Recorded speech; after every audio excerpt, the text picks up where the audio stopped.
Take a trip with us to Nilbog.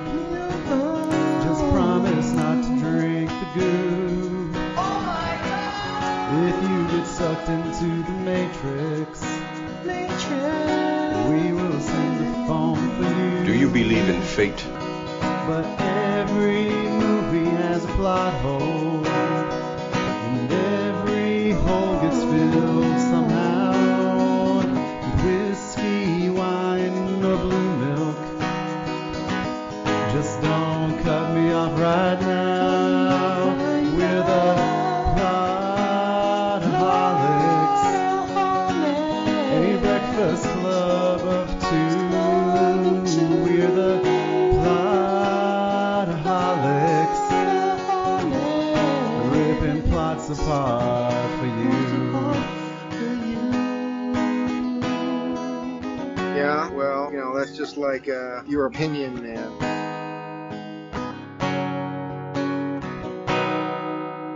Hey everybody, welcome to another episode of the Plotaholics podcast. I am Shane Wilson, and as always, I'm joined by the Bryan Tan. Bryan, hello. Heyo! I am Hey. doing pretty good, Shane. We are just hours away from our, well, shall I say, your largely successful coverage of Indigo Moon Film Festival down there in beautiful Fayetteville, North Carolina. I will tell you, man, it was it was a weekend for sure. It seemed like it, Shane. You were about to fight people for clothes and. Well, it was a killer jacket. I did not come away with it. But I am going to blame that on John Sexton being afraid to fight me. I think it's probably a good idea that you did, because John Sexton looked like he'd hand you your ass over that. Yeah, game. he's definitely got that director strength, you know. Yeah, you know what he kind of reminds me of? It kind of looks like, how you would probably think, oh, John Rambo's almost 80, I could take him, and then John Rambo like gives you your intestines. Yeah, our subject of study last month, Will Smith, was on Colbert a couple of weeks. Well, I think just last week he was on Colbert promoting Gemini Man, and Colbert asked him who would win in a fight, current Will Smith or young Will Smith. Mm-hmm. And he said, "Man, I would kick my young ass." And Colbert's like, "Yeah, why do you think that?" And he's like, "Look at this right here." He's like, "This is real man meat right here." Like, like. Well, I think that a lot of us, we don't realize when we're young is that these middle-aged guys, guys that are in their 40s, 50s, and even into their 60s, it's like, well, we're bigger than them. We're younger than them. Yeah, but old guys got experience. Yeah. And He also made the point. He was like, when I was young, I wasn't afraid to die, so I fought stupid. So, once you get older, you ain't worried about death anymore. Like, come on, right? Smart. Well, it's just like, my son, the duder. He asked me the one day. He goes, this is when he was like 5, I think. Yeah. He goes, "Daddy, am I gonna be bigger than you when I grow up?" And I'm like, "You absolutely will, because I'm bigger than your Grammy and I'm bigger than your Pop." Yeah. And he then goes, his kid is going to be a giant. Yes, he is. So then he goes, now keep in mind, the duder is 10 and he's already over 5 feet tall. Right. And he's built like a fire hydrant, just strong. He doesn't even really have I think he's going to start getting to the point where his baby fat is going to start morphing into muscle. But even with the baby fat, he's solid. He's like a farm boy. Yeah. Is he going to play football? I would rather him not play football until high school. Yep. Because I don't want him to honestly, I'd rather him not play football at all, to be honest. Yeah, I would rather him become either get into baseball, to be honest. Yeah. But just because baseball's guaranteed money, I mean, you can see guys signing contracts 7 years for $250 million, dude. Yeah. And that's all guaranteed. Well, and there's a potential there, even if you don't make it to the majors, there's a lot of money to be made just doing semi-pro AA stuff. Oh, AA. Oh, minor league baseball, man, you can make a nice living. Yeah. So absolutely.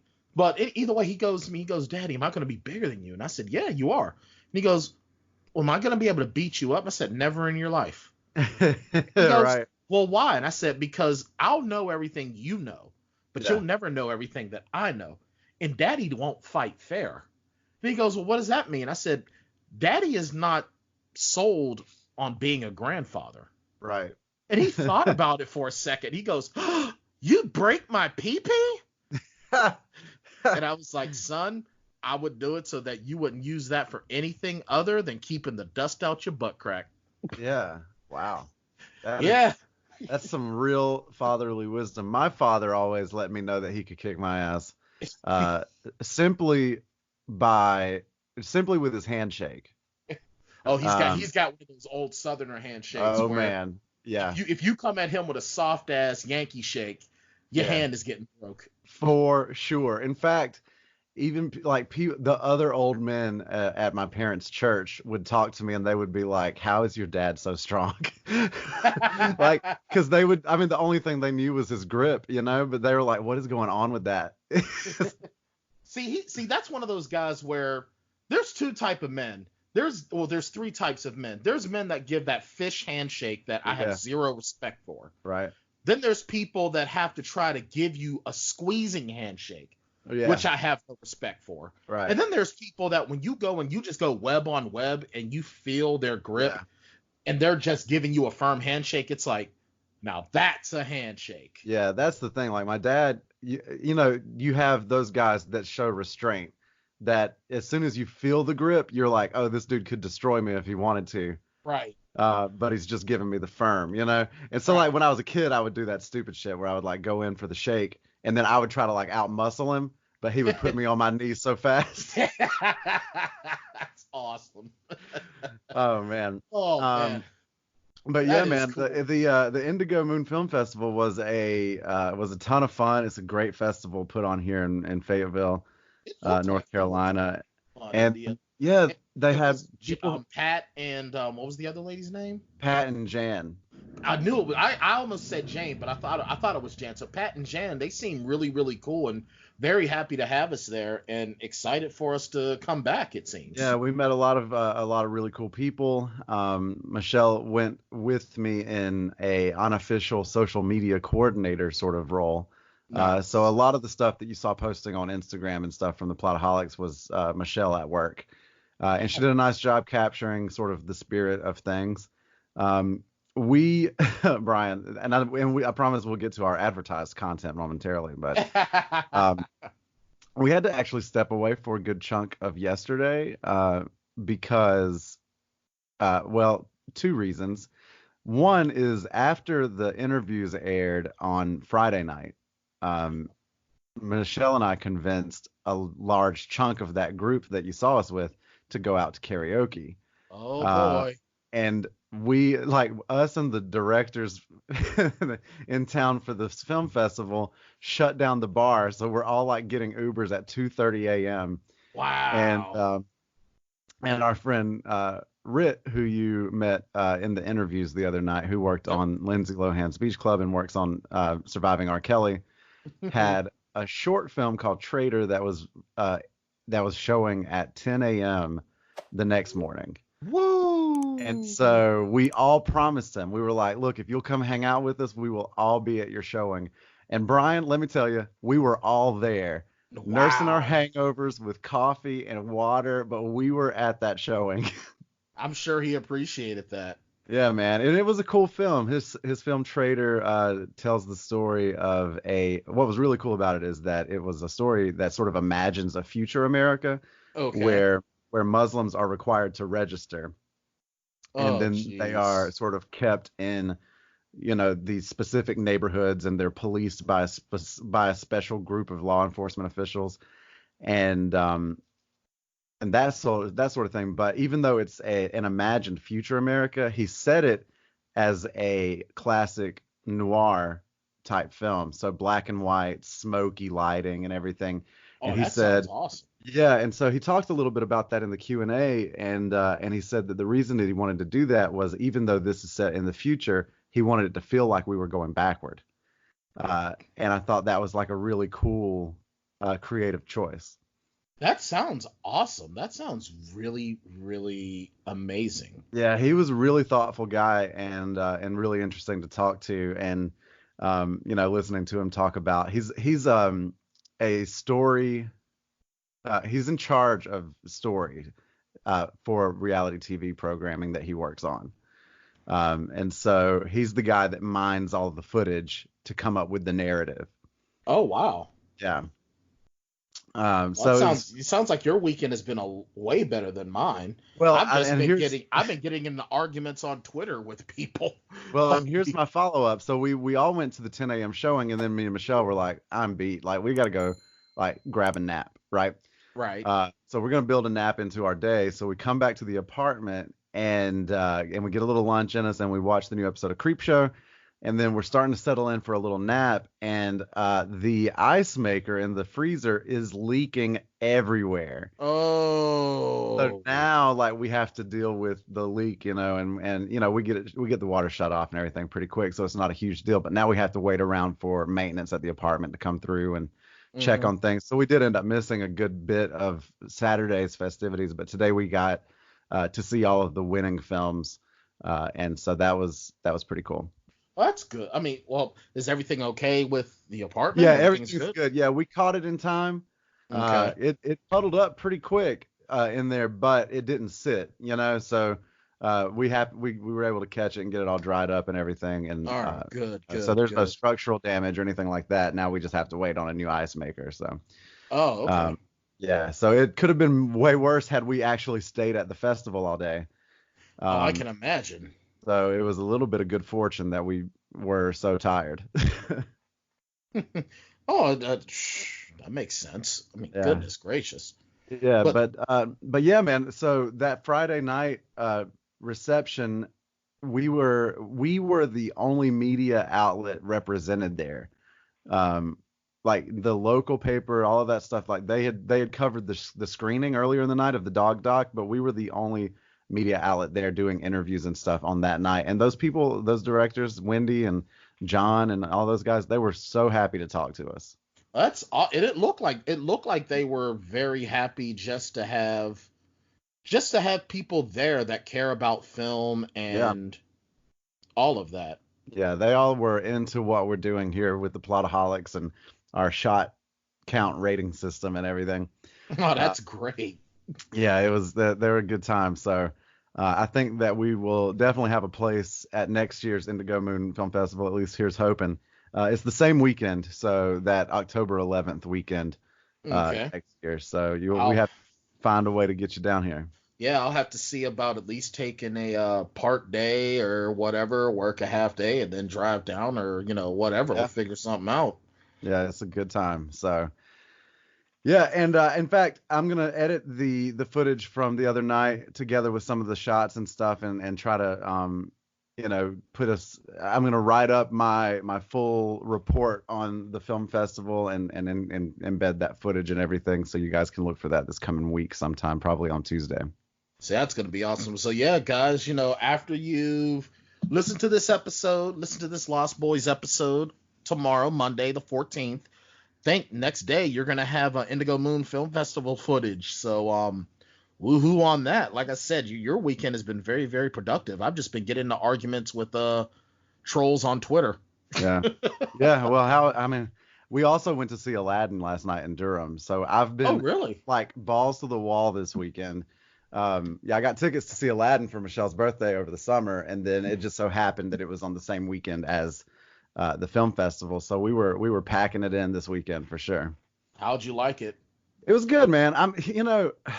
I love what Disney does with their Broadway shows. Mm-hmm. In terms of extending the story, writing new songs, and the guy that played the genie in this production, and I don't have his name right here, but you went to go see the Broadway. I thought you went to go see the movie. Yeah, no, we saw the national tour. Gotcha. Of the Broadway show. Yeah. Now we watched Aladdin, the live action Aladdin a little while ago. Oh, okay. And it was liked both. Fine. You liked both? Okay. Yeah, I liked both. But the guy that played the genie last night, and the way that Disney incorporated magic and stuff in this live show, to for the genie to do all of his stuff was really cool to see play out live. So. That's awesome. And look at Disney, man. They're more than just Marvel and and everything. They're still they're keeping strong. That they're the top entertainment guru in the nation for a reason, in the world for a reason. Yeah, their branding machine is unreal to watch, in real time whenever you're at an event or at a park or something. Mm-hmm. Their marketing prowess is unrivaled, I think. That's awesome. But of course, I mean, with all the money that they have, it should be. I mean, geez, they should have the best of the best of the best. Well, and they do. With honors. I've seen several of their Broadway shows. Most of them are based on the animated films, but some of them are original stories. And everything that Disney puts up on stage that I've seen is remarkable. That's awesome. So, but yeah, man, let's get into it. People didn't come here to listen to me talk about another version of Aladdin. Yeah, we what's funny is that these last couple of episodes, we've really gone into some other things before getting to the meat and the potatoes. Yeah, which is fine, I think. I think so too. I mean, what are we, robots? We're just gonna go. We are going to be talking about movie A. And since we have stopped doing the live show every week, this is kind of the only time that you and I get to actually talk to each other. Yeah, that's true. Because usually we're throwing, messages here and there, blah. But we're going along with, everyday stuff as well. So that's right. Yeah. So the Lost Boys, Brian, the winner of our second week of Listeners' Choice Halloween.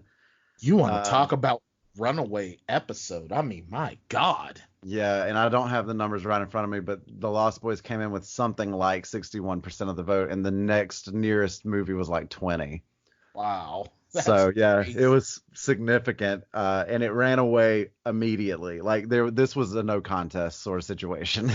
Yeah, this was almost like the Patriots versus. As much as I hate the New England Patriots, this was Patriots versus Steelers and Patriots versus Dolphins.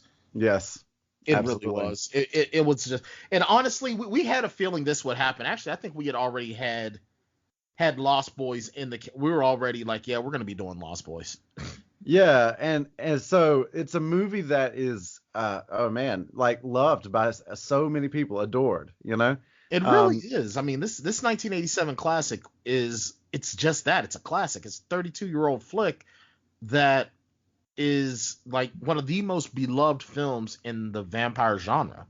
Yeah. For those who are uninitiated, from IMDb, The Lost Boys. After moving to a new town, two brothers discover that the area is a haven for vampires. Now, Brian, as someone who has watched the movie many times, like yourself, or as someone who has watched it only one time, but in the last week, like me. Wait, you've only seen this movie once? Yes, sir. Dude. I know. I watched it this week, and I have plenty of thoughts. Okay. But I will say this: that summary doesn't do it justice. Not because even a little bit. If I read that summary, it feels like there are two main characters and then like some bad guy zombies. Oh, I'm sorry, vampires. Some bad guy vampires, and that's just not accurate at all. Not even a little bit. This movie is so much more, and this is a film that it really launched careers. I mean, this movie gave us the Corey phenomenon, the Corey Haim, Corey Feldman phenomenon. This was the first film in that. And then we got Alex Winter, aka Bill S. Preston Esquire. We got, Jameson Newlander. This film, the third Lost Boys film, and the 1988 remake of The Blob. Those are the only like three movies I think Jameson Newlander has done. And then it gave us the man who became the trope for the crotchety grandfather in films, the late great Bernard Hughes. I would argue is the MVP of this movie. He really is. He has some of the best lines in this film. He really does. And he really saves this for me sometimes. Oh, really? Yeah. You need a film savior? I'm going to, Brian, I'm going to give you a little warning here. Here's a trigger warning. I'm going to take up a pretty unpopular stance on this film, I think. Oh no. Oh no. Okay. Let me Let's get yourself ready. All right, I'm bracing myself. Okay. All right. So mostly, we'll get into it, but yeah, so I love the grandfather's character.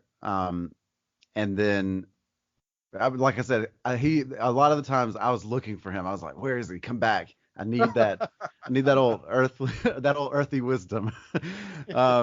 And he's just a really great example of one of those characters that is used the exact right amount, because too much of him and he becomes kind of a shtick.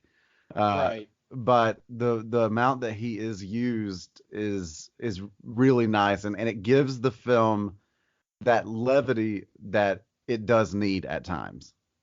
Yeah, I think so. I think he's a lot more than just comic relief. Mm-hmm.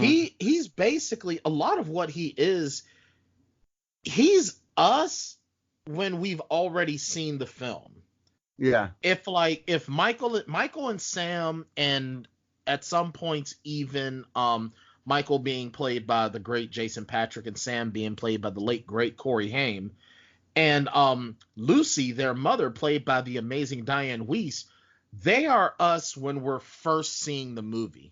Right. Especially Dianne Weist. But Bernard Hughes, Grandpa, he is us after we've seen the movie. Yeah.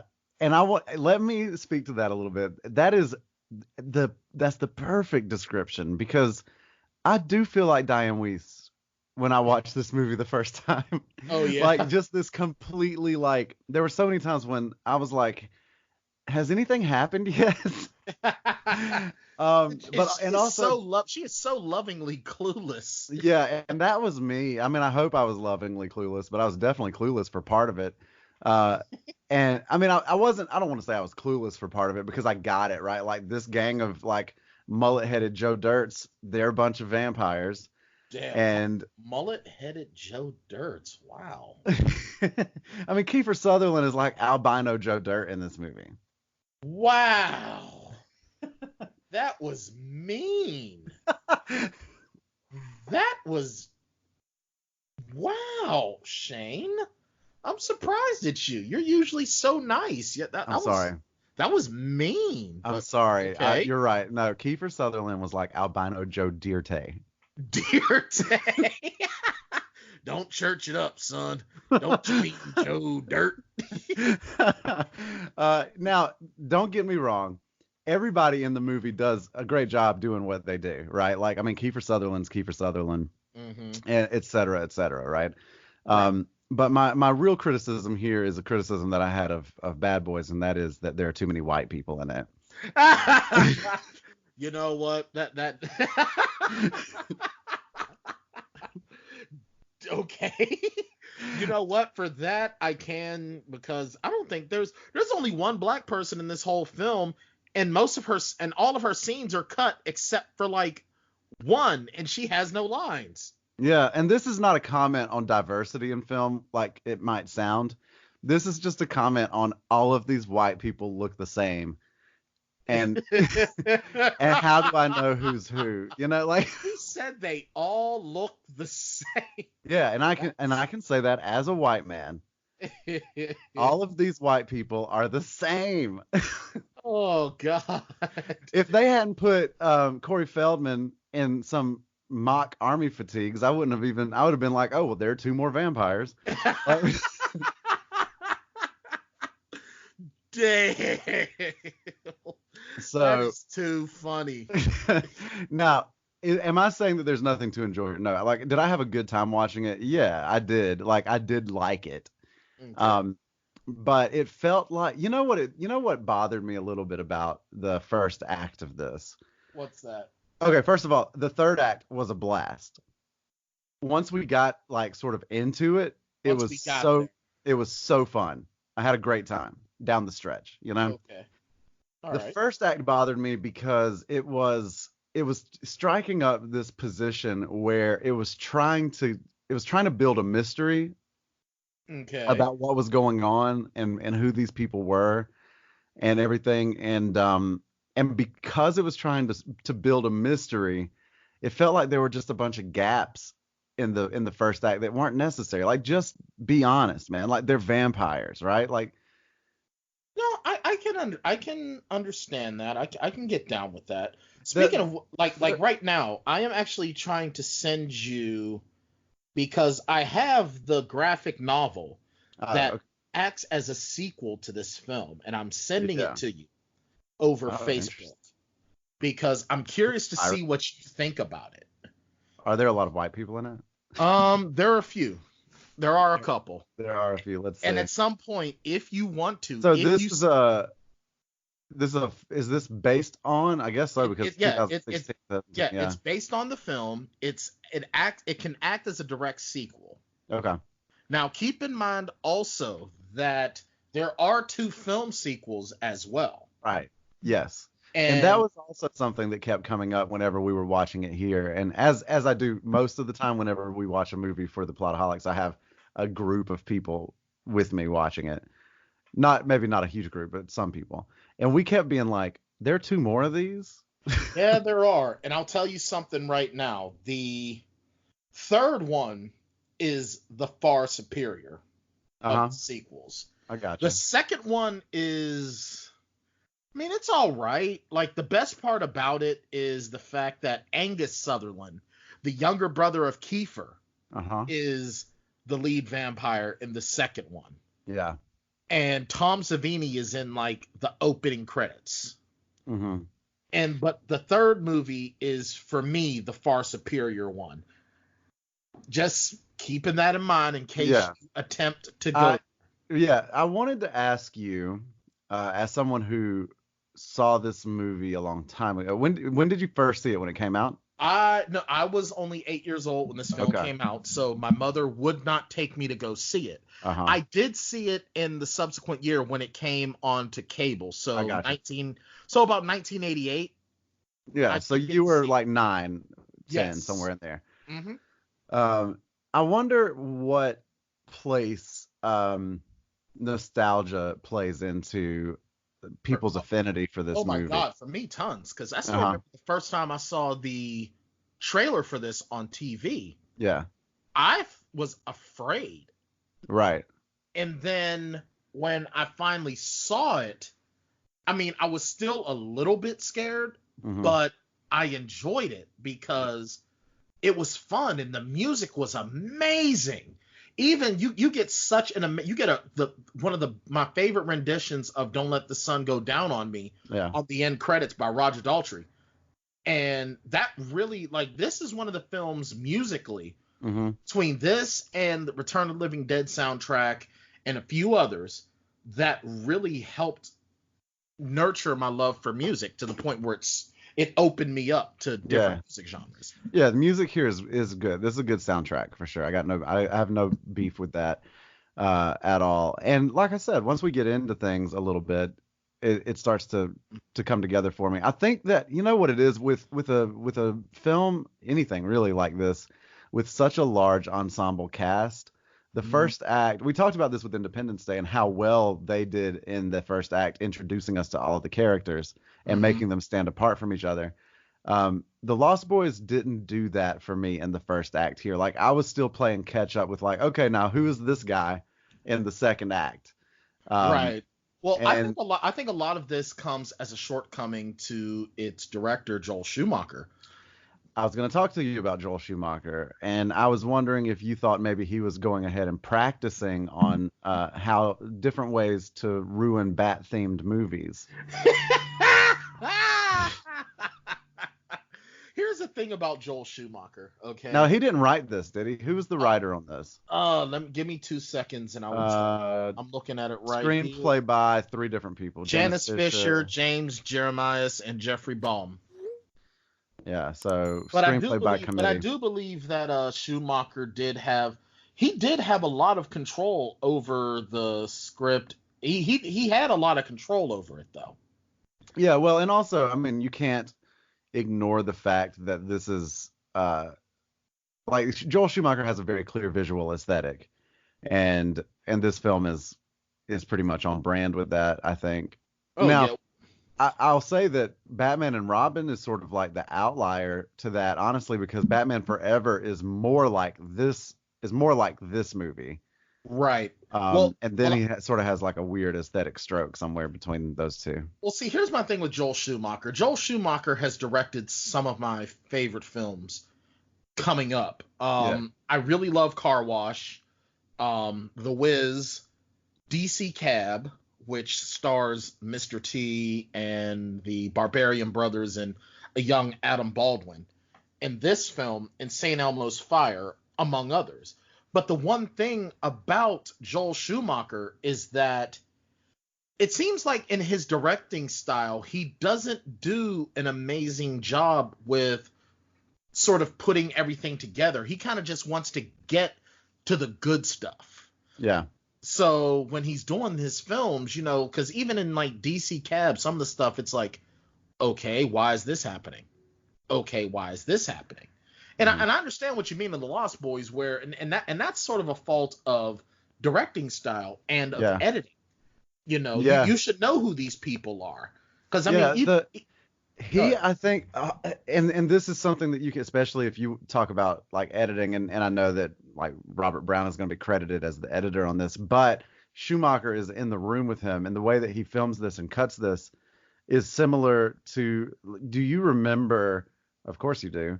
The opening sequence of Batman and Robin in that museum. Of course. And how, like, there's so it's I wish so I hard. didn't. Right. It's so hard to follow the action of that scene because of the way that it's cut. Yeah. And it's hard to orient yourself in this world. And so, yeah, I think I agree with you. I think this is a Schumacher problem that I have in Act 1 of The Lost Boys, because he doesn't really orient me in this world before he starts throwing a bunch of people at me. Right. And it's like, well, the opening scene. Well, the opening scene. Let's talk about this opening scene for a second. Yeah. The cinematography is amazing. I love the cinematography. I love how we're still at the Warner Brothers logo when we hear when the music starts. Yeah. And then, you know, we get to see the ocean. It's a beautiful shot of the ocean in an early summer evening. And, you know, it looks amazing. And then we get, you know, Keifer Sutherland coming in this, you know, the screen here. Mm-hmm. And it's like, all right, so he's walking and whatever. Here's his buddies coming up behind him. So we're establishing that these four guys have an importance. Right. And then it's just all of a sudden, all right, well, now we're flirting with this chick and teen angst ensues, and now we're fighting.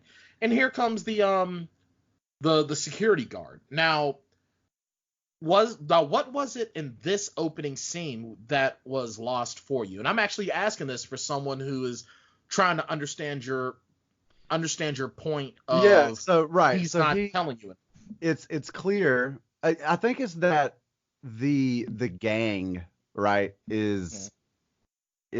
I think that my problem is that the gang is introduced as a gang, and then pretty soon I'm expected, it feels like, to be able to distinguish all of them from each other, when there's really been no effort on the filmmaker's part to separate them from each other, right? They are a gang. They're not individuals yet. Does that make sense? I mean, it does, but you also notice as the film goes on, they are like that they're a coterie of vampires. I mean, there's David is your leader, and that's really all you get throughout the movie. Like, David's the leader, Marco's the bitch. Marco goes to he's almost like a prospect in Mayans MC or Sons of Anarchy. Marco, food. Yeah, give me a ride. Give me my wine.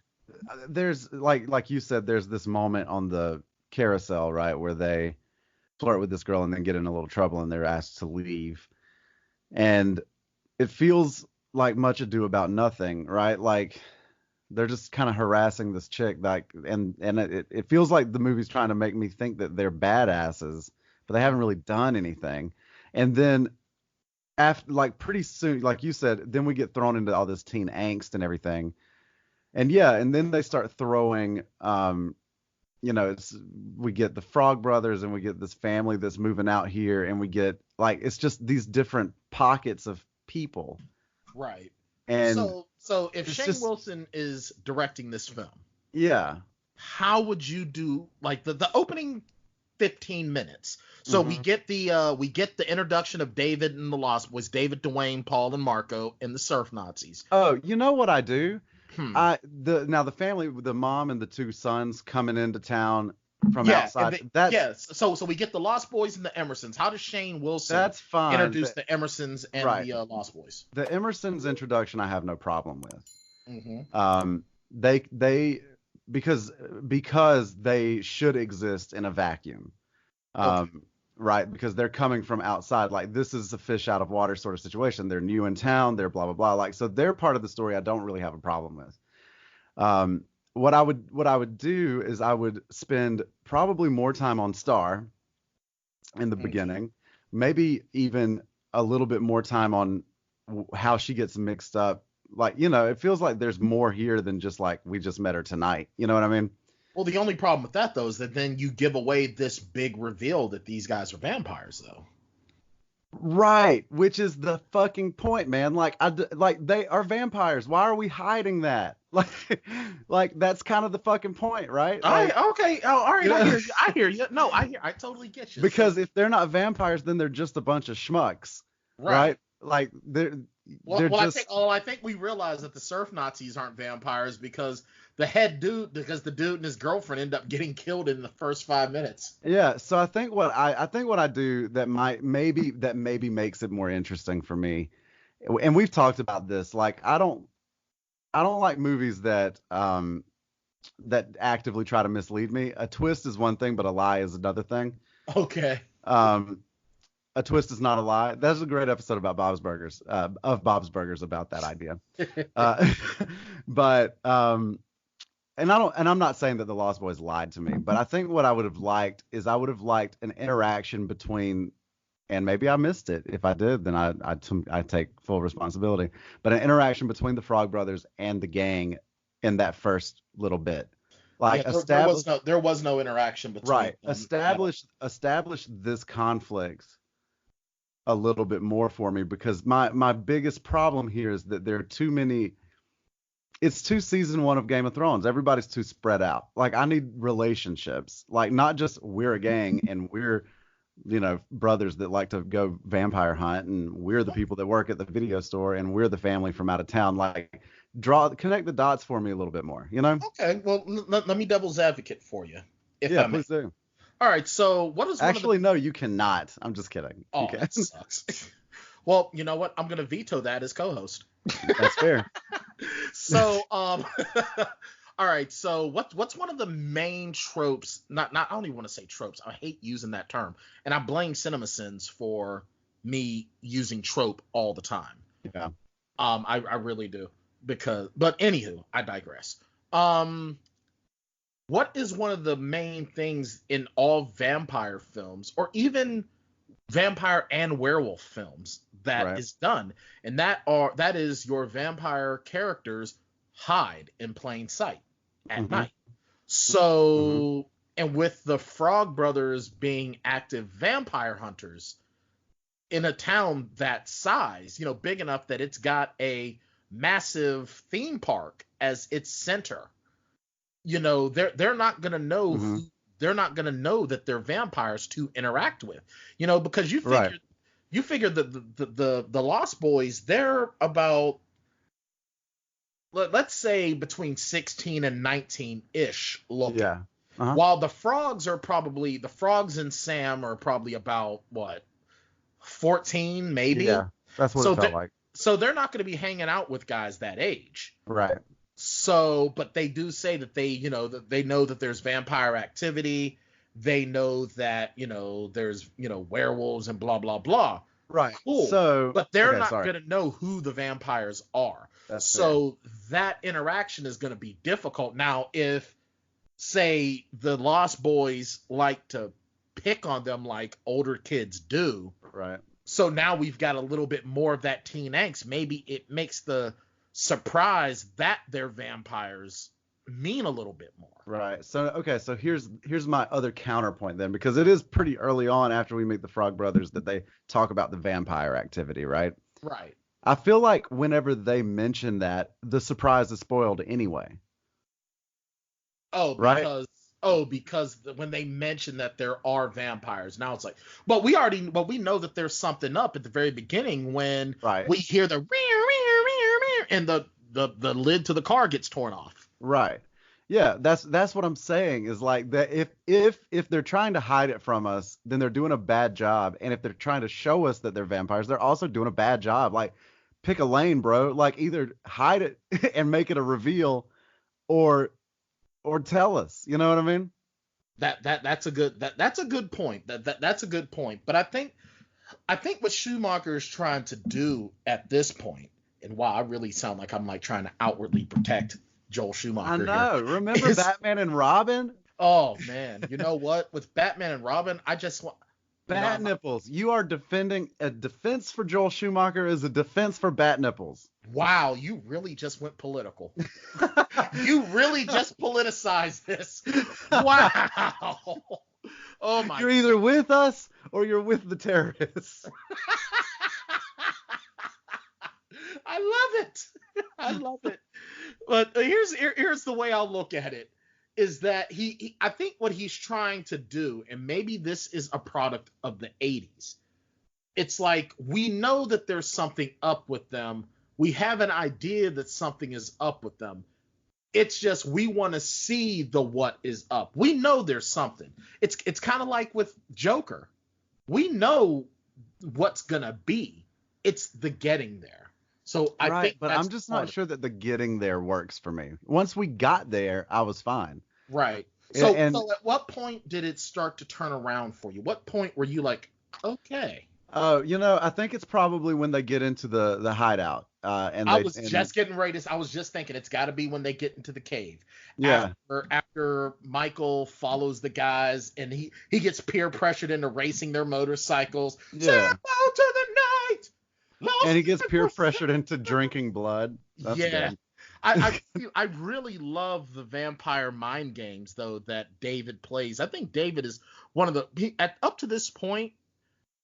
Even I think that him and Jerry Dandridge from Fright Night are two of the coolest vampires in film. Because I mean, granted, Jerry Dandridge had the gray pleather trench coat, but like David is just playing the mind games. How are those maggots? Yeah. Reading maggots, Michael. How did they? Yeah, and now that scene is interesting, and that scene is, it's well shot and everything, and those that like manipulation that you're talking about with the maggots and the worms and stuff is something that it was beautiful. It sticks with you. It's nice. Like that's a nice moment. And so so that for me is where it turns. And so that's really Act 2, I think, when you get into that's very early Act 2. But yeah, I'll be remiss though if we don't talk about our rock concert guy.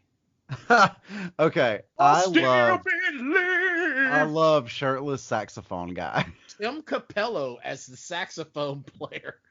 I'll still believe. First of all, have you ever seen this viral video called Sexy Sax Man? No, I have not. Sexy Sax Man. This dude reminded me of Sexy Sax Man so much. Sexy Sax Man, and you'll have to go look at it when we get done here. Okay.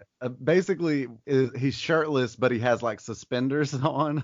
Oh my God, he has the old school Tommy Dreamer ECW look. He's got a mustache, and he just goes into public places and he plays the riff from Careless Whisper. Oh my God, that is while pelvic thrusting. Love it. It is most excellent. So that's what I thought of. I thought of Sexy Sax Man whenever this dude came out. And then there's also that guy that he's equally as muscled up who is also playing the saxophone. There's like a 10-hour loop on YouTube of this guy like playing this one saxophone riff over and over again. Nice. It's a weird day when you go down the Sexy Sax Man YouTube hole. I've never even thought to go there, but now I have to take this trip. You got to do it. It's well, Tim Capello, the shirtless sax man, the shirtless sexy sax man. Sexy sax man. Yeah, shirtless now, sexy there's sax a movie man. that I want to watch. I want to watch The Lost Boys from his perspective. Oh, now you know what? Read that comic book I sent you. Oh yeah. Because he's a character. He's a strong supporting character. I like that. So he's apparently played saxophone supporting Tina Turner in the 80s and the 90s. Nice. So that gives him some kudos, and he also played saxophone for Peter Gabriel in Peter Gabriel's self-titled album, and his 1977 and 1978 albums, and Garland Jeffries, and who else? Apparently, he also did some. He played saxophone in Tina Turner's "We Don't Need Another Hero." So, you know what this movie is, Brian? What is this? What is this movie? Is Blade if Blade was replaced by the Goonies? Yes. Oh my God, I can see it. Because in Act 1, they're like, instead of at the nightclub, they're at this like beach concert. They're like, yeah. Oh my God. So who's Mama Fratelli? Oh well, that she's the oh God, the chick, the woman, Star? yeah. All right, so Ooh, wow, Mama Fratelli got upgraded. All right. Oh, Jami, can I just say I had the hugest crush on Jami Gertz back then. Yeah, well, she's hot. She is, man. I mean, between this, Less Than Zero with Andrew McCarthy and Robert Downey Jr. Yeah. She even did a film with Steve Guttenberg and Shelley Long called Boyfriend School. Yeah. Well, it was originally titled Don't Tell Her It's Me. And then they changed it to Boyfriend School. And I don't even remember what the hell. She was even on Family Ties, man. Jami Gertz was fire back in the day, man. Yeah. But all right, so you're all for shirtless, sexy saxophone. Yeah, I want to come out firmly in favor of sexy, shirtless saxophone man. Oh man, I'll tell you something right now. I kept waiting for him to make a comeback, you know? Well, if you watch the second movie, they actually reference him, and it's really hilarious. I wish that there were moments, you know, one of my favorite bits in movies is when the soundtrack, you think that the soundtrack is like being played like by an orchestra or whatever, but then like the camera pans and somebody in the scene is actually playing it. Yes.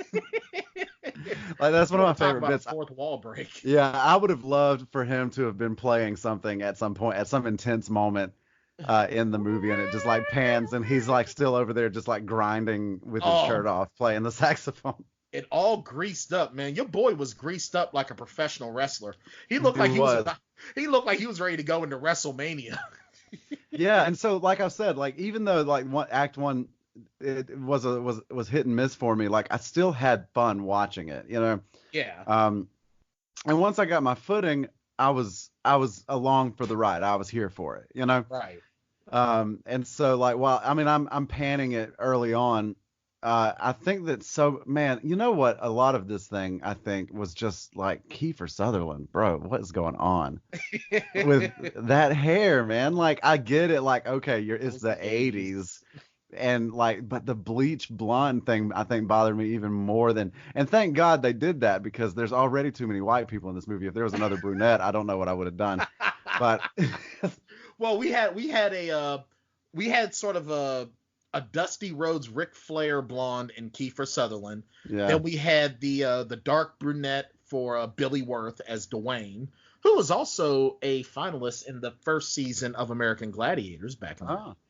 And then we had the blonde Brooke McCarter as Paul, who was also in Thrashing. That was the film debut of Thanos himself, Josh Brolin, who was also Bran Walsh in the Goonies. Look how I'm doing that.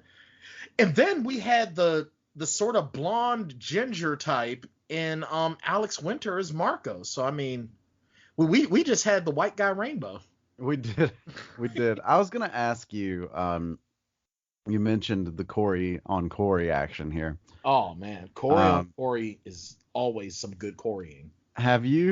Is there any other way to Corey is the real question. I was going to ask you if you're familiar at all with Corey Feldman's music career.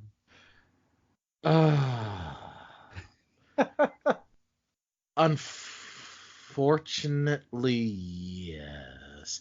I love Corey Feldman. I really do. I love Corey Feldman so much.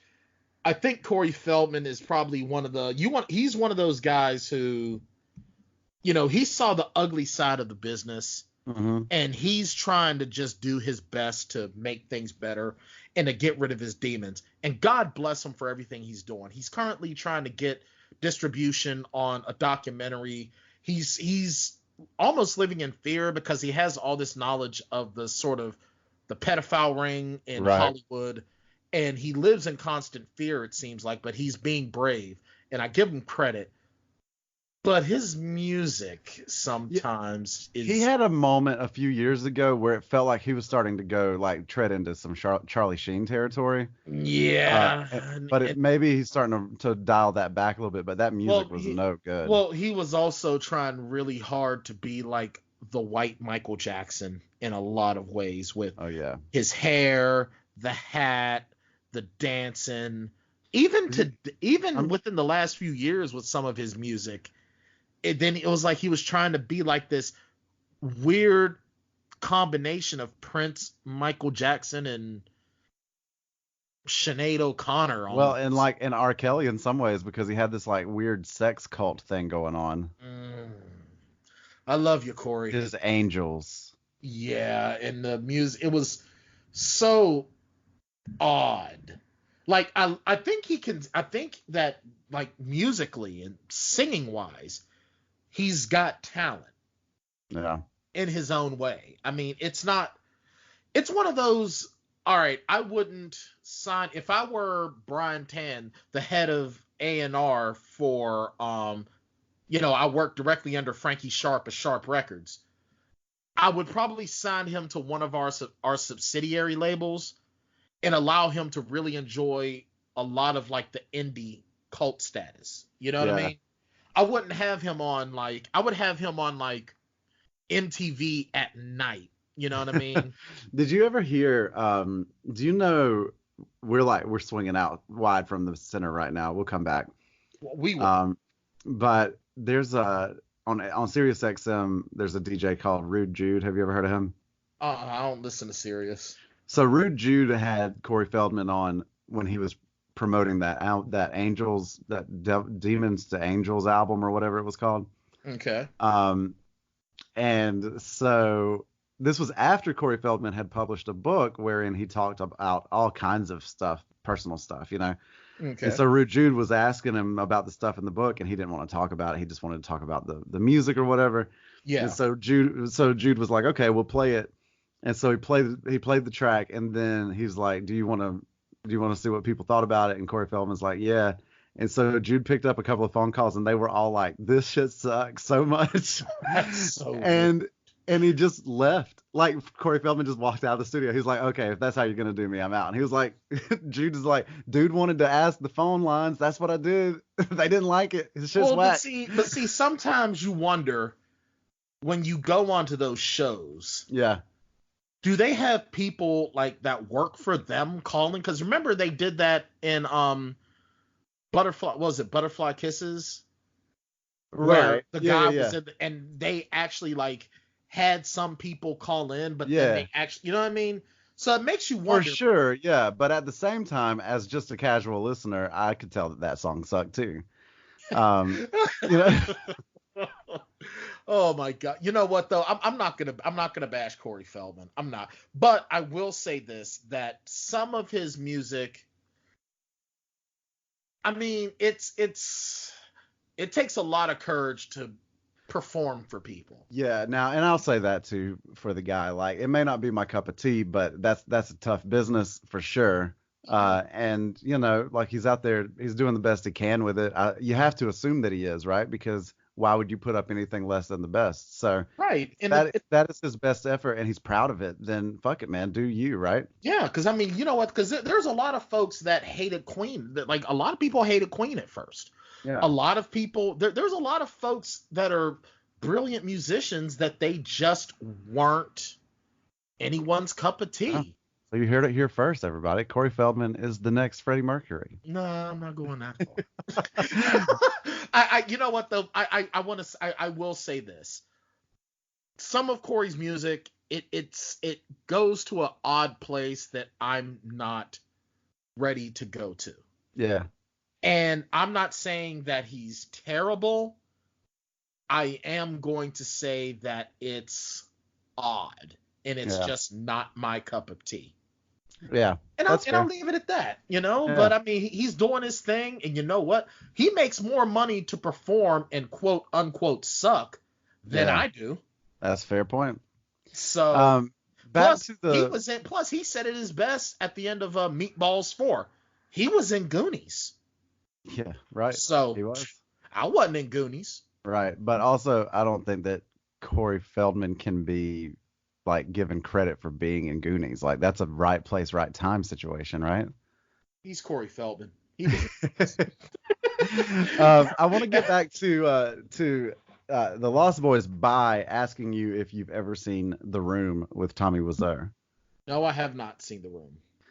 A lot of scenes in this movie felt like they could have inspired The Room. I do want to see it because I've heard that is among the worst films of all time. It is easily 5 times worse than Troll 2.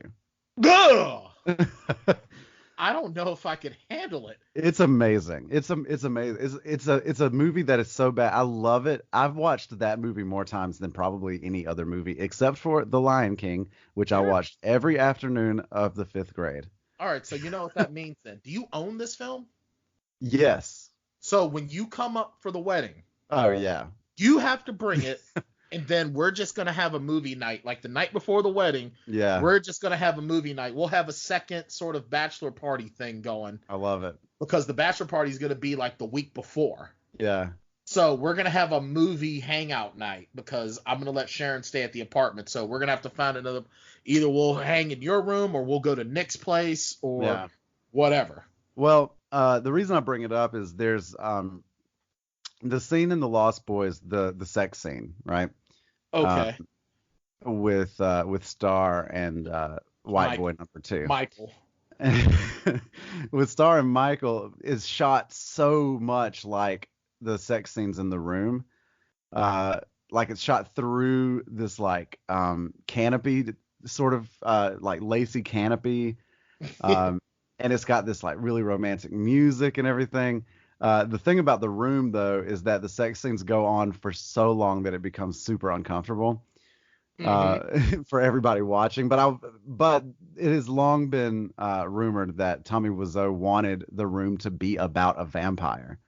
Oh, really? But then that never actually made it into the film. And so I also kind of think Tommy Wiseau is a vampire, but that's a conversation for another day. Well, I just think that from what I've seen, because I've seen like some aspects of it on like Watch Mojo and blah, blah, blah. Yeah. And it's just like, dude, who told you could act? Oh, nobody. He's phenomenal. I am just phenomenal. He's amazing and completely like he's so interesting in a weird way, you know, like I want to know everything about Tommy Wiseau. Tell me your life story. Right, because nobody knows anything about him. He's so funny, man. I don't know. You know, can you imagine like hanging out with them and you guys are just sitting here and go, Shane, you know what I'm going to do? And you're like, what, Tommy Wiseau? What are you going to do? I'm Shane Wilson. And he's like, I'm going to put my penis in your drink. And you're like, wait, what? And I would be like, of course you are. Like Tommy Wiseau, of course you're gonna put your penis in my drink. I would be disappointed if you didn't, Tommy. Right? Yeah, exactly. And I'm not gonna finish my drink, but I'm probably gonna have like one sip afterwards.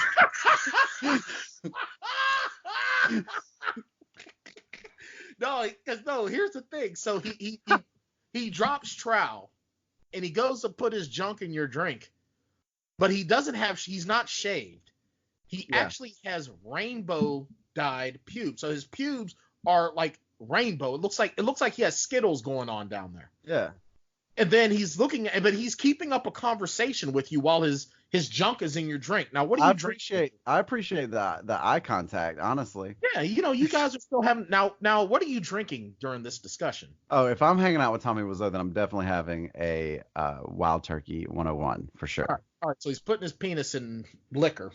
Well, joke's on him. That shit's gonna burn pretty bad.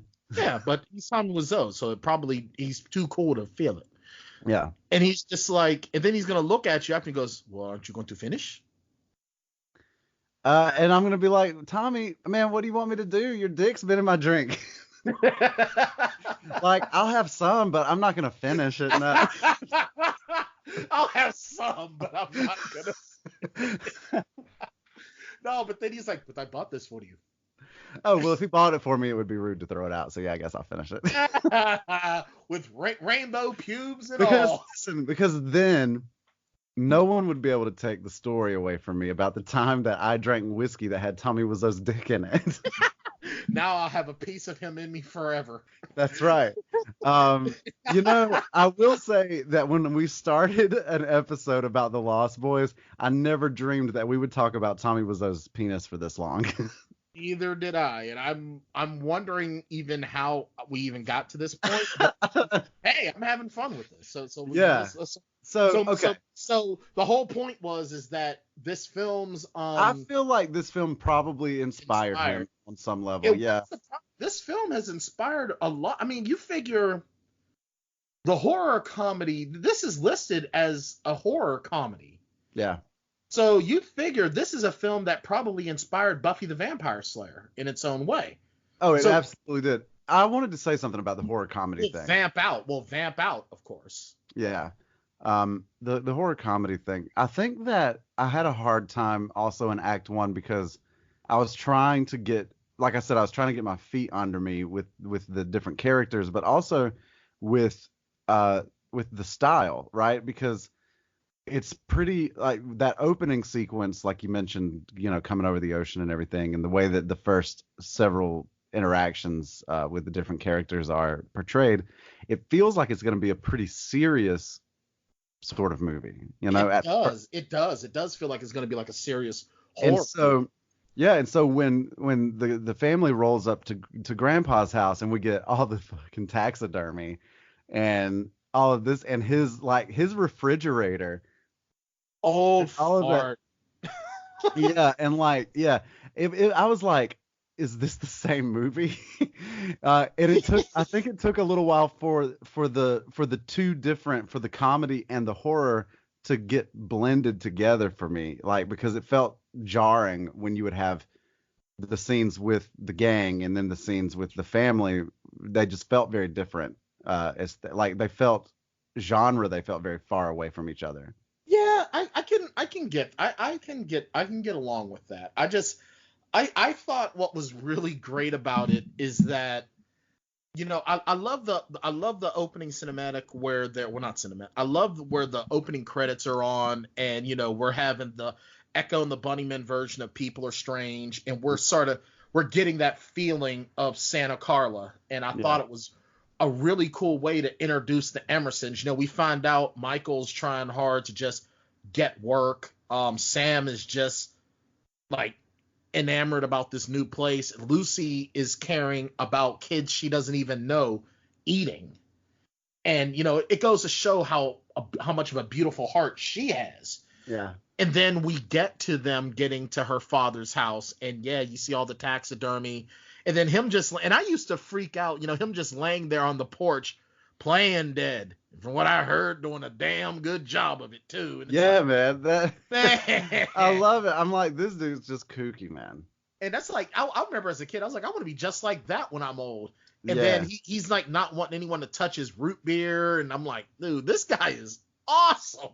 There's a really great, I say great, it's really shitty, but there's a really shitty werewolf movie from the same time period called Werewolf.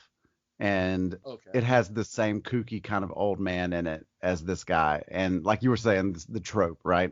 Mm-hmm. The kooky old man trope was a big deal in the 80s for sure. It really was. It truly was. It was really, trying to get these. It was almost like the old man character acted as kind of a foil to the lead characters. But at the same token, it's almost like it was sort of a replacement for your stereotypical TV dad. Yeah. And so that's kind of the way I looked at it, is that it sort of had that feeling, that feel to it. Yeah, and he was a ton of fun, though. He really was. I thought he was great. And he added a lot of heart to this movie. Yeah. So the younger brother, Sam Sam, mm-hmm. yeah, Sam Emerson, is sort of the guy that like cracks the code here on what's going on with Michael. Yeah, it took a lot of the Frog Brothers sort of forcing horror comics on him to get him to really figure out what was going on and how it was happening. Yeah. And so he cracks the code and figures out like what's going on with Michael and even I guess to some degree, well, Star I think kind of comes clean on what's going on her end of things. Mm-hmm. And I think that Star's introduction was she was supposed to be the one to pull Michael into this world. Right. And it was like, well, and she needed to feed in order to fully transform. Like she wasn't, and he did too. Right. They both needed to feed, right? Yeah. Well, it almost seemed like, well, David wanted him to be her first. But then at the same token, it was almost like David wanted him to join them as well. So kind of a plot hole in a sense where it's like, well, so was she supposed to kill him so she could become a full vampire? Or was he supposed to become a full vampire with him? You know, what's the deal? That sort of like 69 situation was interesting to me. And like you said, a plot hole. Like it doesn't feel like they can do this to each other, right? No, they can't. They have to do like one of them has to make the transition. But they're both sort of I guess at this point you would have to call them like hybrid, right? Because they've started their transition, but they have to kill somebody. They have to feed in order to make the full transition. Right. And if his designs were that they would do this to each other, then it only works one time, right? Because after you're fully a vampire, then you don't get to be killed again, right? No, that's it. After that, it's over, man. Game over. So that's weird. What's cool though is because I remember I was having a discussion with someone a few years ago, and they were like, "Well, why couldn't they just maintain being half vampire?" Yeah, daywalkers. Like, yeah, but you can't because the thing is that thirst is eventually going to drive you to become one or the other. Yeah. So, you have to have a source of blood, even if you're not like feeding on people. Like you need a source. Right, and eventually you're going to feed. Yeah. Eventually. So my whole thing was, I mean, honestly, let's be real here. David sort of screwed everything up by trying to rush the process. Yeah, it also is kind of like alien invasion logic too, right? Like if we kill the leader, then all of the rest of them turn back. Yeah. And and that's my thing too. A lot of times you saw this a lot in vampire flicks back in those days. And then in the 90s that sort of changed where before it's like, yeah, if the person who was getting turned into a vampire, if they haven't made their first kill, then if you kill their maker, they're going to turn back. But you notice in a lot of vampire flicks now, that's sort of gone. The whole half vampire thing is gone. Once you become a vampire, you're a vampire, and that's what they're doing on Buffy the Vampire Slayer. Right. Now, if you draw the connection between this movie's existence and Buffy the Vampire Slayer, which I think you have to, right? Yeah. A lot of critics that I read while I was coming up for this would make the point that this film is largely responsible for making vampires young and cool. Right. And so Buffy is sort of like the next logical jump from here. Absolutely. So how much then do you blame the Lost Boys for Twilight? None. It's not. None? It's not Buffy or Lost Boys' fault. Twilight is all Stephenie Meyer's fault, and she should be made to answer for her crimes in a court of vampire law. In a court of vampire law. Yeah, I'm not opposed to that idea at all. I'm actually thinking about getting one Mr. Charlie Day to be the prosecution, and he's actually going to prosecute under the bird law statute. Yeah, and I think that's probably fine. Mm-hmm. Because number one, 100-year-old vampire with a 17-year-old girl, that's not creepy. Well, okay. Well, how old is Keifer Sutherland? I don't know. He's Keifer. I mean, how old is David in this movie? Like, he's a vampire. Yeah, but he's probably like. I mean, do you really think that he's just 17 years old? 17? No. He's probably like 22. You don't think that there's a possibility that he's 100 years old? Nah, it's possible, but he's not trying to nail anybody.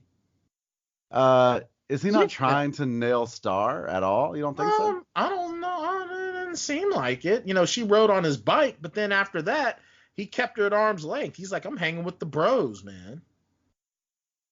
Besides, it's Keifer Sutherland. He doesn't try. He just does. Yeah, that I guess. Yeah, now you're absolutely right. Like, the Edward Cullen, like, how old he is thing is problematic for sure. But I think that's the implication anytime you have vampires present, is that they've lived for a long time, right? Right. Yeah. That doesn't really, they don't explore that much here. No. But I think the reason why it gets explored more in Twilight is because the thing is, the whole Bella Edward relationship is kind of like the flip side coin of Joker Harley Quinn. Yeah. It's obsession, it's controlling, it's unhealthy relationships. Where in The Lost Boys, David is just like there. He's a creature that's looking to feed. He's not trying to be a dude. Well, David largely is just kind of doing the bidding of the real big bad here. Yep, played by the late great Edward Herrmann, who is also Richard Gilmore in Gilmore Girls. That's right. Yes, and he was the first thing Michelle said. And he was also the father of Tobias Beecher in the HBO show Oz. Every time you mention a name, Tobias anything, I think of Tobias Funke. Who? From Arrested Development. Oh, okay. Oh, Tobias. Gotcha. See, I've only watched a couple of episodes of Arrested Development. And the only reason why I'm watching Arrested Development is because there was some chick I was seeing, and she was all into watching Arrested Development. And I was like, if I watch Arrested Development, I'll get some. So I watched Arrested Development. Well, Arrested Development is worth watching, even if you're not getting any. At that time, no. Well, I mean, just today, because now today. you've got a source. And yeah, that's true. If you got a source, you can watch anything. That's right. Hey, including the Source BET Awards. Yeah, I won't do that. But you could, man, because you got a source. I wanted to, because I do have a source. Yeah. So what are we talking about? Max, yeah. Basically, that's the one thing. And it's also, if you actually look into Wikipedia, the character David has his own Wikipedia page. And it actually says that he's thought to be the main antagonist until, surprise, he was an underling to Max, played by the great Edward Herrmann. Yeah, and they even suppose that Max is the big bad at one point. And he passes all their tests. Yep, because he was invited to the home, and that's some great use of ancient vampire lore. Yeah, now I did appreciate that about this movie, that they held on to a lot of the traditional vampire lore. Yeah, and updated it for this kind of world, as opposed to just throwing it all out. I appreciated that effort for sure. I want to look at the third act action sequence. Absolutely. Because this was a ton of fun. It really was. I mean, and I think it was really great just with them going to the cave. And that's really where that third act begins. Mm-hmm. Them going to the cave, and now they're, at this point, David and the Lost Boys, David, Dwayne, Paul, and Marco have shown Michael completely what they are by killing off the rest of the surf Nazis. So now there's nothing else hidden. And we go to this lair where they're hanging upside down like bats. And it looks amazing. And it just shows you how powerful they are, because at rest, they're just hanging upside down like nothing. Yeah. And it looks great. Now that was pretty cool. And when they finally did transition into, like, to show their vampire selves. Yep. I thought that the makeup was nice. For for an 80s flick, like they looked good. Yes, they really did. It wasn't overdone, but Yeah, they and still looked different. they looked as good as what you saw on Buffy the Vampire Slayer the series, even much later. Yeah, I mean, the only real difference is that in Buffy they have a more sort of like Cro-Magnon demon thing with the furrowed brows and Yeah. whatnot. But no, this looked really, really good. I like the reddening sort of eyes of the Predator and the fangs. It wasn't overdone and alien, sort of like Fright Night was. Right. Yeah. And it was, everything from their preparations, the bathtub full of holy water and garlic, and their like water guns and all of this stuff. I mean, it was really like if the Goonies had to fight vampires, like this is how they would have prepared. Absolutely. And Absolutely. like, rolling out on their bikes to go to the church to get some holy water and stuff, And I love they just go in, they interrupt the baptism, Right. just take water. Yeah. And then they just dump it all into the tub. And I guess when you mix holy water with regular water, the regular water is holy. Yeah, I would assume that you just sort of dilute the holiness, but it's still there. Yeah, that makes some sense. And I mean, and then of course you hear Edgar Frog. I just want to let you all know, no, when a vampire bites it, it's not a pretty sight. No two bloodsuckers go out the same way. Some yell and scream, some go quietly. Some explode, some implode. But all will try to take you with them. It's like, wow, man. Woo!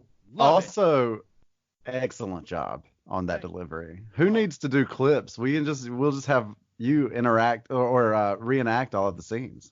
Hey, I can do it, man. I watch enough of these flicks to the point where my mind is like an encyclopedia Britannica. Ah, hello. Hey-o! Encyclopedia Brian Tanica. I love it. I love it too. But it was it's great. my favorite thing about today so far. Nice. But it was a great setup, and that's even with that scene, it was kind of funny, but you feel the foreboding, like, all right, this is gonna happen. This is the culmination of Sam singing in the tub and Michael getting ready to get him when his dog saved him, and him and Star. Yeah, shout out to Nanook, who is like the second place MVP of this movie. Oh man, Nanook is the shit. The name alone, Nanook, that is an awesome ass name. Yeah. What'd you do to my dog, you asshole? Nothing. I didn't hurt him. Yeah, Hell Nanook no. was on point. Because Nanook ain't putting up with your shit. No. But no, and what was really cool is that, so now the vampires are showing up. 3 now because Marco got killed in the cave. And, now it's like, well, what the hell's going to happen? How are they going to get into the house? And then, boom, you got Dwayne coming up through the fireplace. Somehow freaking Paul's just in the bathroom. Like, it was almost like he was looking at that LaToya Jackson Playboy. It was like, hey! It was just there. And David was like, all right, let's see what the guys do. And then, Paul, gets holy water to the face, and the Nook, with the assist, pushes him into the tub. And then Corey Haim plays Robin Hood and gets Dwayne. And now what's cool is after Dwayne explodes and you hear Corey Haim go, "Death by stereo." When I was a kid, I actually scrawled on my walls in crayon, "Death by stereo." Nice. All over my walls. Because I just thought that was the coolest line ever. Yeah.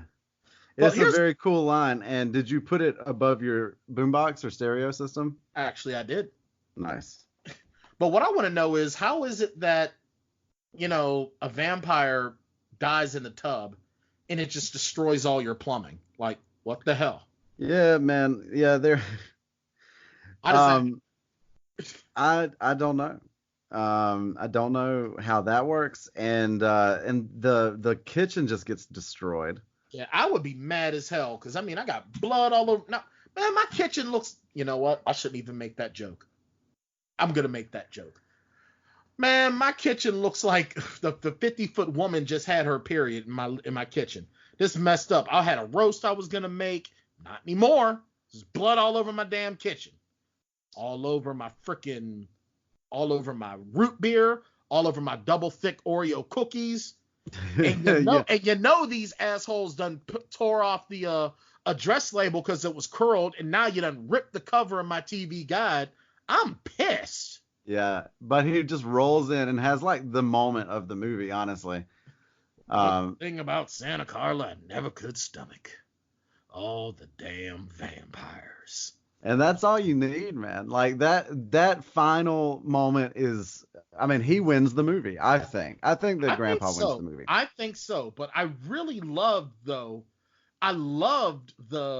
twist at the end where Max is the vampire. Right, yeah, that it comes back. That was very well done. Yeah, now that was a twist, not a lie. Right, and it was very well done, and Edward Herrmann was just, now it's not really, well, see, Edward Herrmann in like this time of the 80s, he was a more manic type of character because this was him fresh off of Overboard with Goldie Hawn as her husband, and he was kind of a manic character in that regard. Yeah. So this sort of mellow mania that Edward Herrmann brings to the table this time around was just, it was really well done. And it was very enjoyable. So, I mean, kudos to him on that, you know. Actually, it was in the same year of Lost Boys he did Overboard. But, I mean, it's just, it was so chilling. And even in the score, when he's talking, and you sort of hear that, it was almost like a Halloween attraction with the woman screaming in the background. Yeah. It was all going to be so perfect, Lucy. Just like one big happy family. And you hear the, that freaked me out as a kid. Yeah. Well, Brian, I think that it's about that time.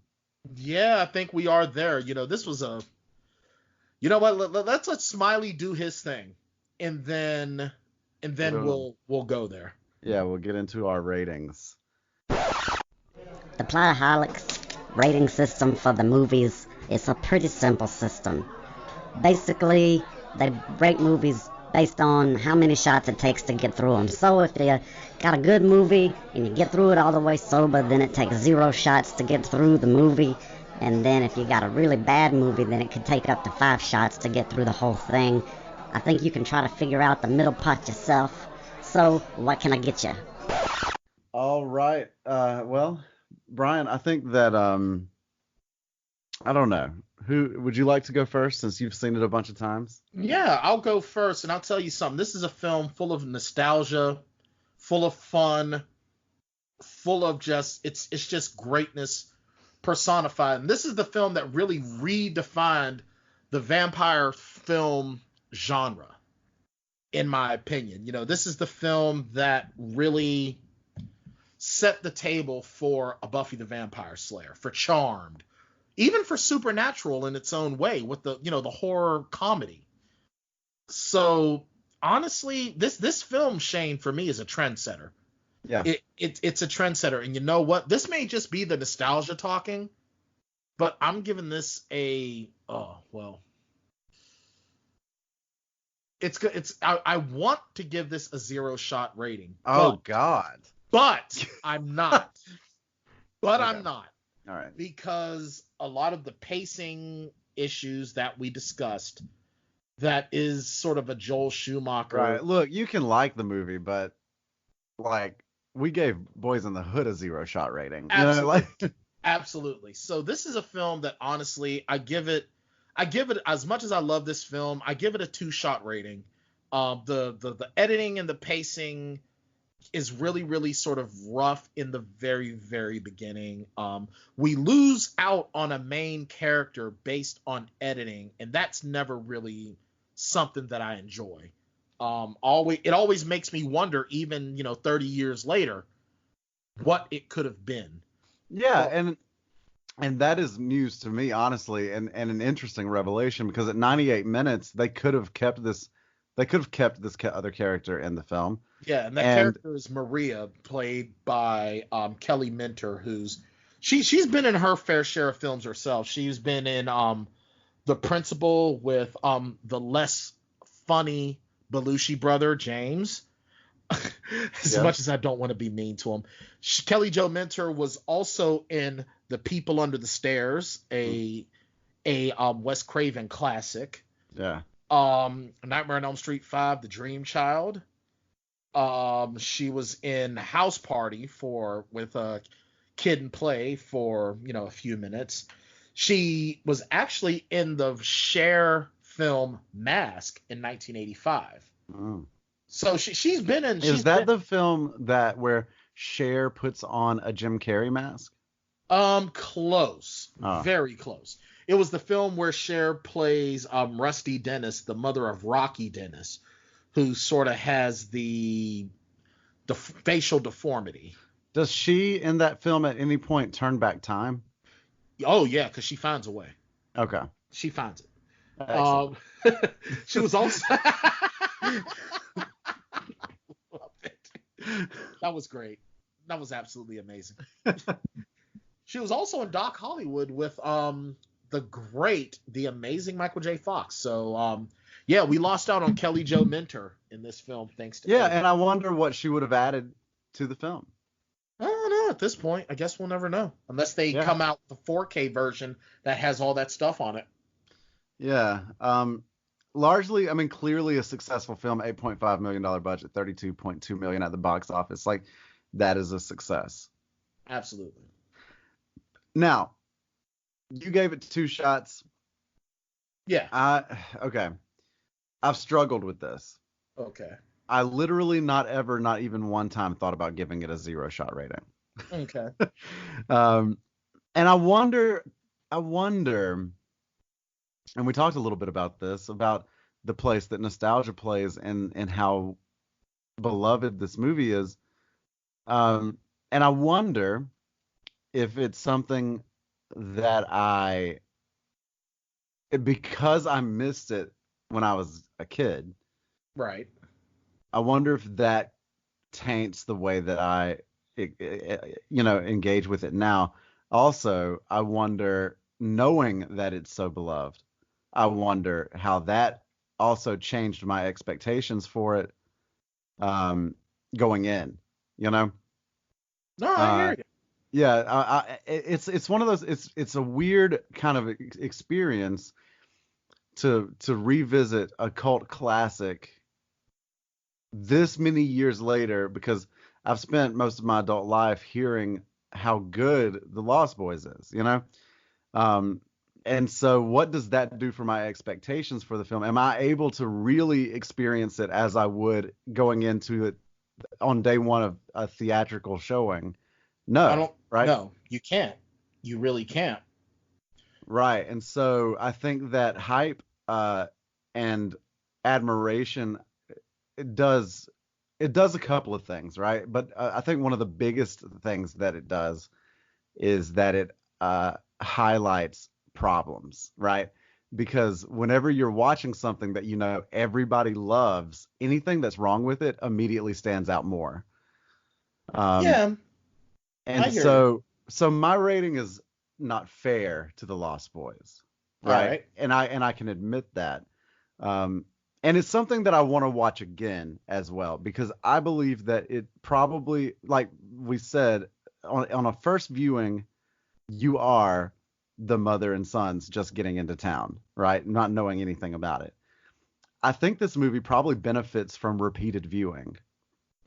Yeah, because with this movie, I think when you watch it a second time and a third time, you realize this movie isn't really doing anything like this isn't Scorsese.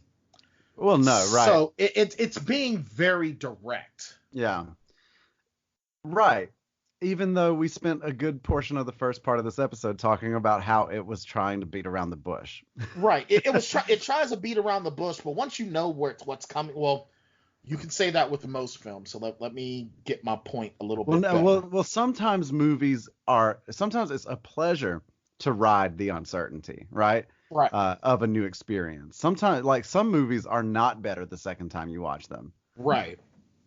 And this is a movie that I think gets better the more times you watch it, because then you start to slip. Here's the thing. If this isn't a film that you grew up with, or if this isn't a film that was part of your childhood at that time, or even, 10 years after, you're not going to sort of hold it in the same regard as someone like I would. However, the more you watch it, you start to understand what we saw in it. Yeah, and I think a big part of my initial experience is having the only thing I really knew about this movie was how much people love it. Right. Beyond that, I didn't know what to expect other than Corey Feldman. And so going in, I think like the abrupt shifts, like we talked about, the abrupt shifts in aesthetic and the weird editing choices early on, and also like the jumping from what felt very much like a serious teen drama horror film into a comedy, like these things, it took me a little while to get my footing, but if I were to go back now and watch it again, knowing where we're going and knowing the world that we're trying to establish, I think I would have a better time with it this time. I think so. Yeah. So honestly, man, like I'm giving it a 2-shot rating too. But my 2-shot rating is a harder 2 shots than yours was. You know what I mean? Yeah, I can dig that. I mean, my that's fair, because my 2-shot rating is more based on emotion and nostalgia. Yeah. Where yours is, this is my first time watching this flick. Yeah. Now, if I came back to it next week and watched it again, we talked about it next week, it might, my shot rating might go down. It might go up. Who knows? But just as somebody who acknowledges that I cannot divorce my opinion from the texture of everyone else's opinion, this is where I came out this particular time. Right, and that's totally fair. And I think that one of the things about this movie that is very old-fashioned is some of the editing choices. You see a lot of film editors now and film directors now, they're able to fight more for some of those things that might have ended up on the cutting room floor. Right. But I think a lot of that too is because you looked at films at this time period, late 80s going into the 90s, mid to late going into the 90s. A lot of these films were starting to become, it was the norm for films to only be 90 minutes. Yeah. Never barely getting past 100 minutes. Right. Where now most films being 90 minutes is considered too short. So we're getting films in the 2-hour range now. Yeah. And that's just, a sign of the times, where I think that if this film was made today, and this is one of those films that the only thing that really dates the film is the editing choices and the wardrobe. But there's nothing really standing out. Like, this film isn't overly racist. It's not overly sexist. And it's from what I can see, so if this, I'm not saying that I want this film remade, not even close. Unless anyone from the original film is involved in the planned 2020 TV show, I will do to it what I do with the Charmed reboot, and that is pretend it doesn't exist. Yeah. However, if a film like this was made now, you could get a lot more out of it without some of these problems that we see with editing. Yeah. Yeah, I agree. So even though we come to this film with vastly different opinions, we land in the same place relatively. That just goes to show how great this movie is. That someone who grew up with it and someone that's coming to it for the first time can sort of meet in the middle. It's not a divisive film. It's not. I mean, overwhelmingly on all of these websites, right? 74% on the tomato meter with 62 reviews, 85% audience score on Rotten Tomatoes, and a 7.3 out of 10 on IMDb. So it's widely regarded as a very positive sort of situation here, So it's like I said before, man, it's a classic. It paved the way for shows like Buffy the Vampire Slayer, Charmed, Supernatural, the vampire genre as a whole. Yeah, I also wondered if my growing up with Buffy didn't like predispose me to discounting this movie a little bit. Like, well, Buffy did it better, or what, like, how like you have Star Trek, Star Wars people. Yeah. Like, I wonder if maybe like my affinity for Buffy didn't also color what was going on with me in this movie. It's possible. You probably could have seen some of the stuff that was, say, older Buffy stuff, like Right. that got cleaned up. Because let's be real, as a Buffy lover myself, I love Buffy the Vampire Slayer. Yes. I still own all 7 seasons of Buffy and all 5 seasons of Angel on physical media. Nice. Season 1 of Buffy, you have to truly love that show to be able to sit through it sometimes. Yeah. Because of the dialogue, because of the stunts, because of the makeup, and because of the special effects. Once we get to season 2 and even season 3, that's where we have a polished product. Yeah. So the Lost Boys is really like prequel Buffy. Like, hell, Lost Boys could even be a prequel series to Buffy. It could be. Yeah. And they could also exist in the same universe as Charmed. Yeah. Or Supernatural. Facts all around. Brian, let's put a bow on it. Yeah, I think we talked as much as we can about this film. We've actually gone the runtime of the film. We have, yes. So we're gonna cut it here. Now, next week we'll be back with Ginger Snaps. Now, this is going to be interesting. This is going to be our werewolf section. Now, I thought that we were going to be watching, and I said this when we were live for the Indigo Moon Film Festival. I thought we were going to be watching American Werewolf in London. Yeah, and this one admittedly was a tighter vote. Again, can't remember the exact spread here, but those two films were 1 and 2. Yeah, but I'm kind of glad because Ginger Snaps is a really, really awesome Canadian indie film. There's another movie that I thought of that we could have put on that list, and I'm kind of sorry that we didn't. Yeah, me too, actually. But I figure maybe this can be, if these episodes, really jive with you guys, and if the Evil Dead episode is indie indication, it is. Yeah. Then maybe this can be, an annual thing that we do, and next year we can add the film Dog Soldiers to it. I was going to suggest Wolf Cop. Wolf Cop, huh? Is that the one with Bruce Payne and Mario Van Peebles? Because there is a werewolf film that stars Mario Van Peebles and Bruce Payne. Yeah, this is not it. Yeah, Wolf Cop came out in 2014. And it's remarkable, and it's like glorious. It's very Velocipaster. Nice. Is the Rabadactyl gonna get involved? I don't know, man. I don't know. But Wolf Cop is fantastic in the transition scene. So he turns into a werewolf for the first time while he's pissing at a bar. Nice. And they show his entire body transition, including his dick. Like, it's ridiculous. That's twice now that penises have made their way into discussion. Honestly, we have had, this is our 18th episode. We've had 17 episodes with very minimal penis talk. And now we're just going for it. Feel like we need to just really, up the amount of penis talk. Up the caucasity. Up the caucasity. Really just for this one episode. We'll be back to normal next week, I promise. Yep. That we will probably not mention penis next week. No, because this is a female-driven film. But if you want to do some extra werewolfing between now and next week, I suggest the film Full Eclipse that stars Mario Van Peebles and Bruce Payne, and the largely forgotten film that's currently on Amazon Prime. It's called My Mother's a Werewolf, that stars John Saxon, a.k.a. the father from A Nightmare on Elm Street. Yes, and I would suggest Wolf Cop, which I believe is free to stream on Amazon Prime. All right, I'll have to check that out as well. Or Netflix, one of them. Yeah, I think you can watch it for free somewhere. Hey, I'm going to look for some Wolf Cop. Do it tonight. Do it tonight. I'm looking for some Wolf Cock for my Wolf Cop. I was going to mention something else. Let me see. We talked about that, and we talked about that. Maybe I'm done. Maybe that is all it was.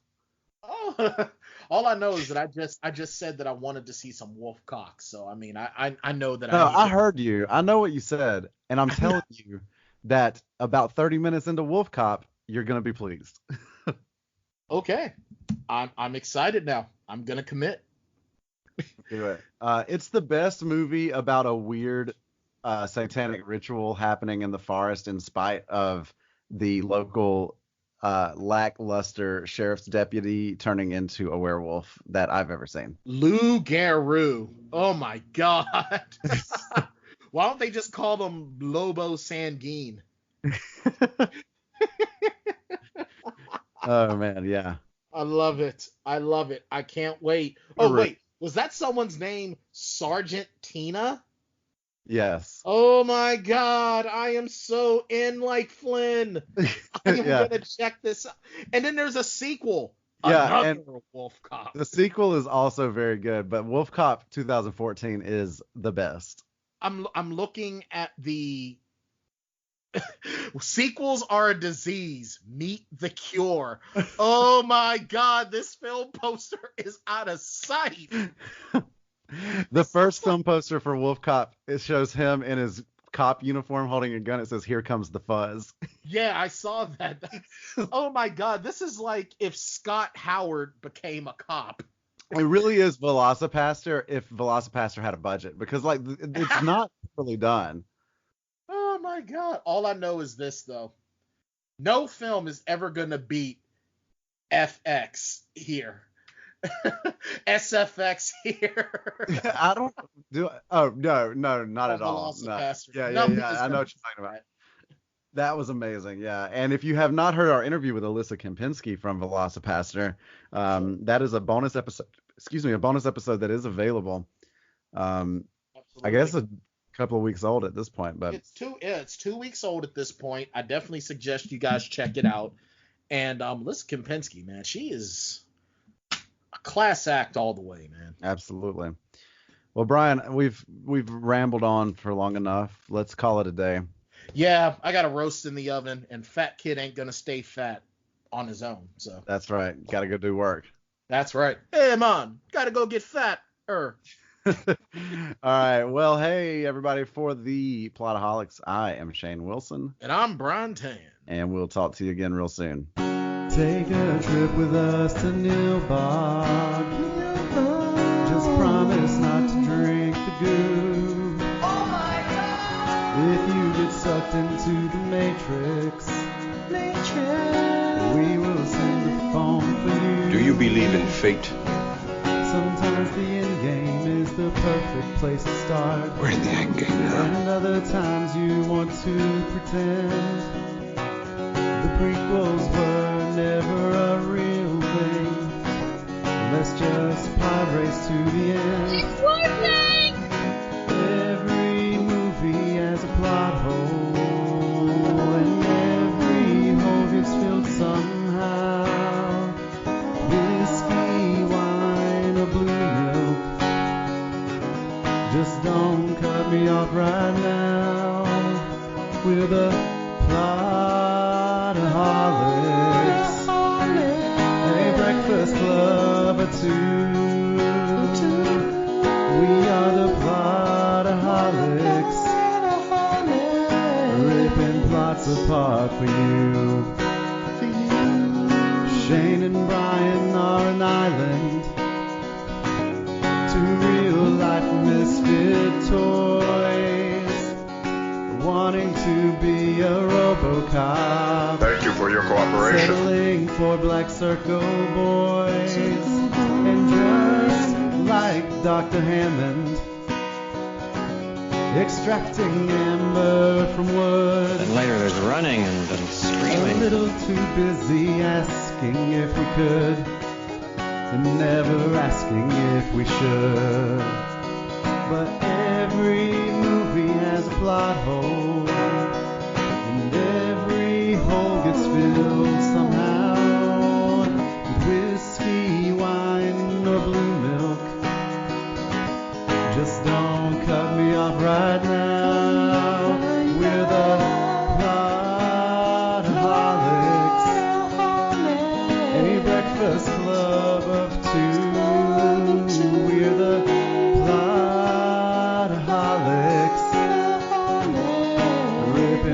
drifts apart for you.